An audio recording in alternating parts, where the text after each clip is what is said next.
హరీష్ రావును మరోసారి టార్గెట్ చేశారు కవిత. ఒక ఇంటర్వ్యూలో కవిత సంచలన వ్యాఖ్యలు చేశారు. హరీష్ రావును చంద్రబాబుతో పోలుస్తూ ఇటు తెలంగాణ చంద్రబాబు అంటూ హరీష్ రావుపై ఆరోపణలు చేశారు. ఎన్టీఆర్ కు వెన్నుపోటు పొడిచినట్లుగా కూడా చంద్రబాబుపై విమర్శలు గుప్పించారు. చంద్రబాబు తరహాలోనే హరీష్ రావు రాజకీయాలు అంటూ కవిత విమర్శలు చేశారు. Karyakartas call Mr. Harish Rao.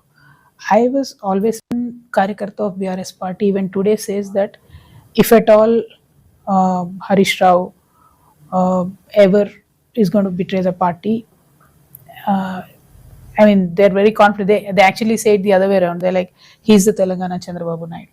The Karyakartas call Mr. Harish Rao. I was always wary of him. During the movement, I've heard a lot of things which I always used to share with my father. Karyakarta of BRS party even today says that if at all Harish Rao ever is going to betray the party, I mean, they're very confident. They actually say it the other way around. They're like, he's the Telangana Chandrababu Naidu. The Karyakartas call Mr. Harish Rao. I was always wary of him. During the movement, I've heard a lot of things which I always used to share with my father. ఇదే అంశంపై పూర్తి సమాచారం మా ప్రతినిధి సతీష్ అందిస్తారు. చెప్పండి సతీష్, ఇటు చూస్తే మరి హరీష్ రావును మరొకసారి కవిత టార్గెట్ చేసినట్టుగా కూడా కనిపిస్తోంది. రీసెంట్ గా కూడా ఒక ఇంటర్వ్యూలో సంచలన వ్యాఖ్యలు చేశారనే చెప్పాలి. దీనిపై మీ దగ్గర ఉన్న పూర్తి డీటెయిల్స్ ఏంటి?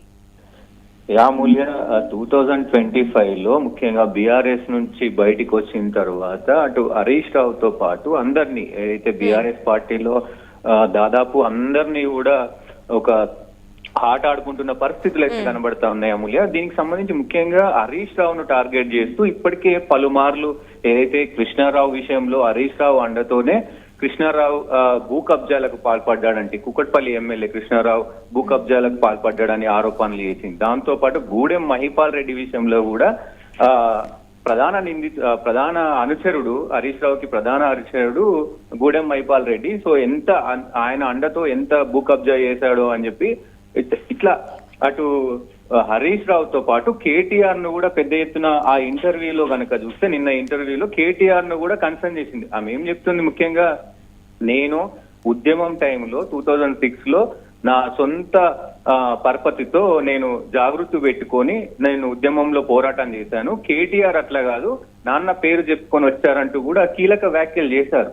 సో అది దాంతో పాటు హరీష్ రావును ముఖ్యంగా టార్గెట్ చేస్తూ హరీష్ రావు ఒక వెన్నుపోటు రాజకీయాలు చేస్తా ఉంటాడు. గతంలో నిజామాబాద్ లో నేను ఓడిపోవడానికి కారణం కూడా హరీష్ రావే, కావాలని అక్కడి నిజామాబాద్ లోకల్ లీడర్స్ కి డబ్బులు పంపించి మరి నన్ను ఓడగొట్టారంటూ కూడా కామెంట్ చేసిన పరిస్థితి ఉంది. సో ముఖ్యంగా హరీష్ రావు అనే వ్యక్తి తెలంగాణలో చంద్రబాబు లాంటోడు. చంద్రబాబు ఏదైతే ఎన్టీఆర్ కి వెన్నుపోటు పొడిచాడో అలాగే కేసీఆర్ కి వెన్నుపోటు పొడుస్తాడని నేను పదే పదే చెప్తున్నాను. ఇది మా నాన్నకు కూడా నేను చెప్పాను. సో హరీష్ రావును నమ్మొద్దు నాన్న, హరీష్ రావును నమ్మితే ఎప్పుడో వెన్నుపోటు పొడుస్తాడు నీకు అంటూ కూడా నేను నాన్నకు చెప్పడం జరిగింది. అయినా కానీ పట్టించుకొని పరిస్థితులు అయితే ఉన్నాయి.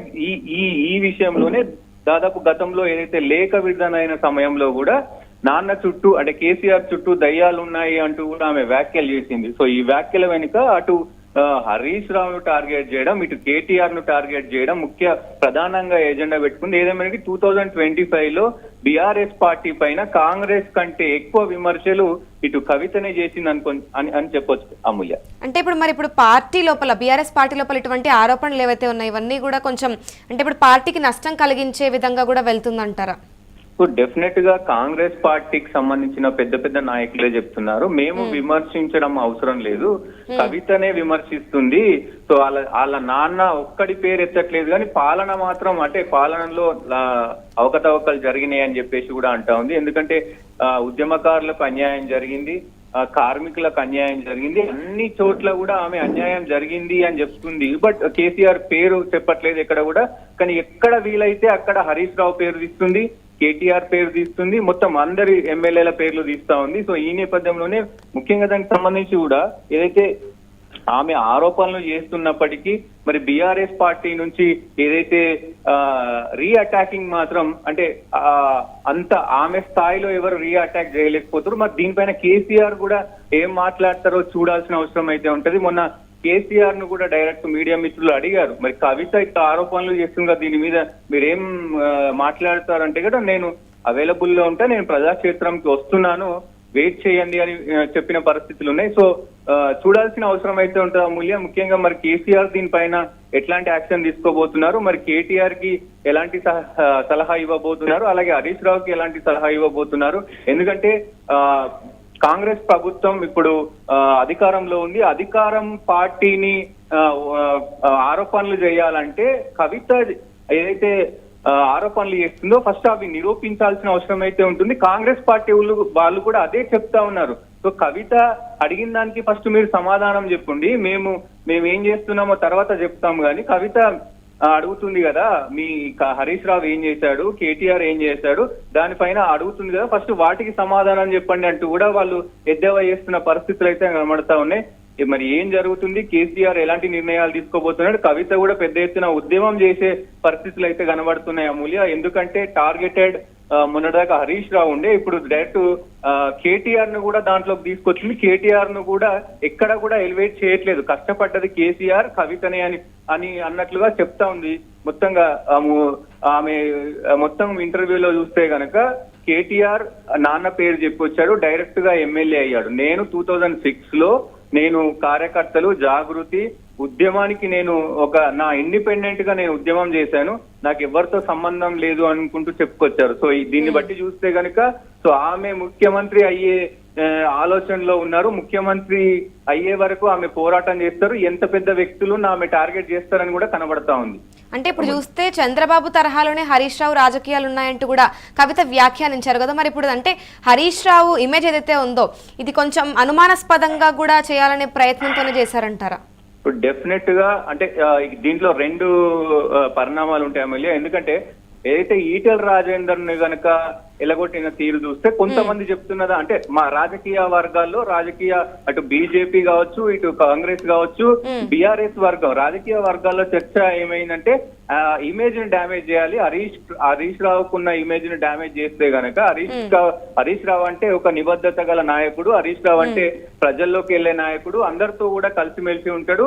అలాగే అటు అన్ని పార్టీలు, అటు బీజేపీ ఇటు కాంగ్రెస్ అన్ని పార్టీలో సన్నిహిత నాయకులతో సన్నిహితంగా ఉంటాడు. సో ఈ నేపథ్యంలో ఆ ఇమేజ్ ని కనుక డ్యామేజ్ చేయగలిగితే, సో ఆ మచ్చ తీసుకురాగలిగితే సో లైన్ క్లియర్ అవుతుంది. అటు కేటీఆర్ కైనా సరే కవితకైనా సరే సీఎం అవ్వడానికి లైన్ క్లియర్ అవుతుంది. సో ఈ నేపథ్యంలోనే హరీష్ రావుని పెద్ద ఎత్తున టార్గెట్ చేస్తున్న పరిస్థితులు అయితే కనబడతా ఉన్నాయి. మరి హరీష్ రావుని ఇమేజ్ డ్యామేజ్ చేసి బయటికి వెళ్ళగొడితే గనక బీఆర్ఎస్ పగ్గాలు అది కేటీఆర్ గా లేకపోతే కవితగా ఇచ్చే అవకాశాలు ఉంటాయి. కాబట్టి ఈ తరుణంలో ఇది కేసీఆర్ చేపిస్తున్నాడు అనే కోణం కూడా ఒకటి కొంతమంది రాజకీయ వర్గాల్లో చెప్తున్న పరిస్థితుల్లో. ఏదేమైనప్పటికీ హరీష్ రావు టార్గెట్ పైన మొత్తానికి క్లారిటీ వచ్చే అవకాశం 2026 లో ఉంటదని రాజకీయ వర్గాలు కూడా చెప్తున్న పరిస్థితులు. హరీష్ రావు ఎలా స్పందించే అవకాశాలు ఉన్నాయంటారు? ఇప్పుడు ఆయన డైరెక్ట్ గా ఎక్కడ కూడా లాస్ట్ టైం ఏదైతే గుడం మైపాల్ రెడ్డి విషయంలో కావచ్చు, కృష్ణారావు కూకట్పల్లి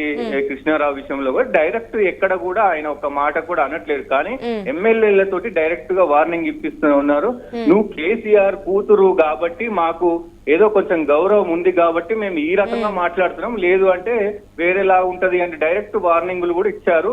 సో మరి ఏం జరుగుతుందనేది చూడాల్సిన అవసరం అయితే ఉంటాము. ఏదేమైనా కవిత మాత్రం చాలా రూడ్ గా చాలా రఫ్ గా ఆమె ఏదైతే కేసీఆర్ తరహాలోనే ఆలోచనలు ఆమె పెట్టుకున్న టార్గెట్ ను రీచ్ అయ్యే విధంగానే వెళ్తుందని చెప్పొచ్చు అమూల్య. Thank you Satish.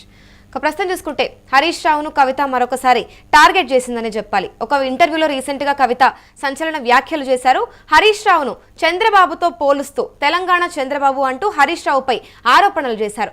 ఎన్టీఆర్ కు వెన్నుపోటు పొడిచినట్లు చంద్రబాబుపై విమర్శలు కూడా గుప్పించారు. ఇక చంద్రబాబు తరహాలోనే హరీష్ రావు రాజకీయాలు ఉన్నాయి అంటూ కవిత ఆరోపించారు. ప్రస్తుతం అయితే ఇప్పుడు చంద్రబాబు ఎలాగైతే ఇటు ఎన్టీఆర్ ని వెన్నుపోటు పొడిచాలో అదే తరహాలో కూడా హరీష్ రావు ఇటు కేసీఆర్ కి వెన్నుపోటు పొడుస్తున్నారు అన్న ఇదిలోనే కూడా కవిత రీసెంట్ ఇంటర్వ్యూలో వ్యాఖ్యానించడం జరిగింది. ఇక గతంలో కూడా చూసుకుంటే ఒక లేఖ విడుదల చేసినప్పుడు కూడా నాన్న చుట్టూ కూడా దయ్యాలు ఉన్నాయి అంటూ కవిత వ్యాఖ్యానించడం అయితే మనం చూసాము. ఇక ప్రస్తుతం అయితే దీనిపైన కేసీఆర్ ఎలా స్పందిస్తారు అనేది కూడా చూడాల్సి ఉంది. ఇక హరీష్ రావు మరియు కేటీఆర్ కి ఎటువంటి సలహాలు ఇవ్వనున్నారు అనేది కూడా చూడాల్సింది. ఇక ఎటువంటి యాక్షన్ తీసుకుంటారు అనేది కూడా చూడాల్సింది. ఇక ప్రస్తుతం అయితే కవిత కూడా చేసిన వ్యాఖ్యలను బట్టి చూస్తే ఇంతవరకు కూడా అయితే హరీష్ రావు అయితే టార్గెట్ చేయడం జరిగింది. ఇక ప్రస్తుతం ఇప్పుడు అదే దారిలో కేటీఆర్ ని కూడా మెల్లగా టార్గెట్ చేస్తున్నట్టుగా కూడా తెలుస్తుంది. అంటే ఇంతవరకు కేసీఆర్ హెల్ప్ తోనే వచ్చారు అంటూ కూడా తిను మాత్రమే ఇండిపెండెంట్ గా పోటీ చేశారు అంటూ కూడా కవిత వ్యాఖ్యానించడం జరిగింది. ఇక ప్రస్తుతం అయితే కేసీఆర్ దీనిపైన ఎటువంటి చర్యలు తీసుకుంటారనేది చూడాల్సి ఉంది. అసలు ప్రస్తుతం ఇప్పుడు ఒకసారి కవిత అసలు ఆ ఇంటర్వ్యూలో ఏమని వ్యాఖ్యానించారు ఒకసారి చూద్దాం. I mean, they're very confident. They actually say it the other way around. They're like, he's the Telangana Chandrababu Naidu. The Karyakartas call Mr. Harish Rao. I was always wary of him. During the movement, I've heard a lot of things which I always used to share with my father. Karyakarta of BRS party even today says that if at all Harish Rao ever is going to betray the party,